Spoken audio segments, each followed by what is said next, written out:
ನಮಸ್ಕಾರ ಗೆಳೆಯರೇ. ಇವತ್ತು ನಾವು ಗೀ ಪುಡಿ ದೋಸೆ ಮಾಡೋಕ್ಕೋಸ್ಕರ ಅಕ್ಕಿ ನೆನೆಸ್ಕೊಂಡಿದ್ದೀವಿ, ಅದ್ರ ಜೊತೆ ಉದ್ದಿನಬೇಳೆ ನೆನೆಸ್ಕೊಂಡಿದ್ದೀವಿ, ಅದ್ರ ಜೊತೆ ಮೆಂತ್ಯ ನೆನೆಸ್ಕೊಂಡಿದ್ದೀವಿ. ಅದು ಎಷ್ಟೆಷ್ಟು ಹಾಕಿದ್ದೀನಿ ಅಂತ ಹೇಳ್ತೀನಿ.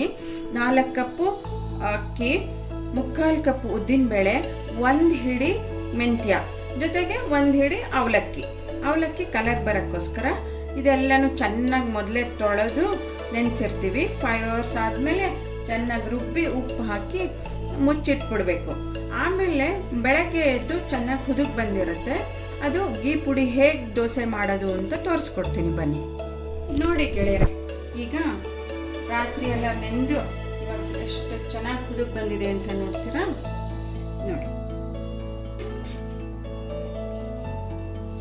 ಈ ಥರ ಆಗಿರಬೇಕು. ಎಷ್ಟು ಚೆನ್ನಾಗಿ ಬಂದಿದೆ.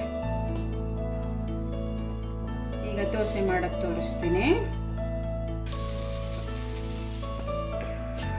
ನೋಡಿ ಗೆಳೆಯರೆ. ದೋಸೆ ಮಾಡ್ತಾ ಇದ್ದೀನಿ ನೋಡಿ, ಎಷ್ಟು ಚೆನ್ನಾಗಾಗಿದೆ ಅಲ್ವಾ. ರೌಂಡಾಗಿ ನೀಟಾಗಿ ಮಾಡ್ಕೋಬೇಕು. ಗೀ ಪುಡಿ ದೋಸೆ ಇದು ನೋಡಿ. ಈಗ ನೆಕ್ಸ್ಟ್ ತುಪ್ಪ ಹಾಕಬೇಕು. ಗೀ ಪುಡಿ ದೋಸೆ ಆಗಿರೋದ್ರಿಂದ ತುಪ್ಪ ಹಾಕಬೇಕು. ಆಮೇಲೆ ಏನು ಹಾಕಬೇಕು, ಪುಡಿ ಹಾಕಬೇಕು. ಇದೇನು ಪುಡಿ ಅಂತ ಹೇಳ್ತೀನಿ, ಏನು ಮಾಡೋದು ತೋರಿಸ್ಕೊಡ್ತೀನಿ ನೋಡಿ. ಎಷ್ಟು ಚೆನ್ನಾಗಿ ಕಾಣಿಸ್ತಾ ಇದೆ ಅಲ್ವಾ ವೀಕ್ಷಕರೇ. ಇದು ತುಂಬ ಚೆನ್ನಾಗಿರುತ್ತೆ.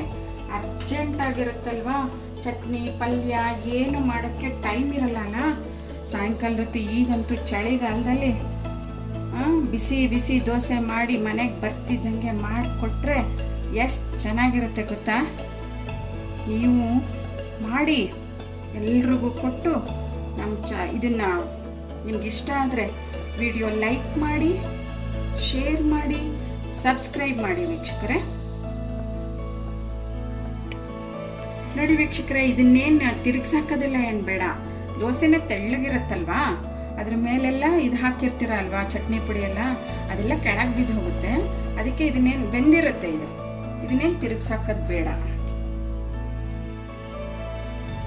ನೋಡಿ ವೀಕ್ಷಕರೇ, ಎಷ್ಟು ಚೆನ್ನಾಗಿ ರೆಡಿಯಾಗಿದೆ. ಇವಾಗ ಸವಿಯಕ್ಕೆ ಸಿದ್ಧವಾಗಿದೆ. ಇದ್ರ ಜೊತೆ ನೆಂಚ್ಕೊಳ್ಳೋಕೆ ಏನು ಬೇಡ, ಹೇಳಿದ್ದೀನಿ ಅಲ್ವಾ. Thank you for watching.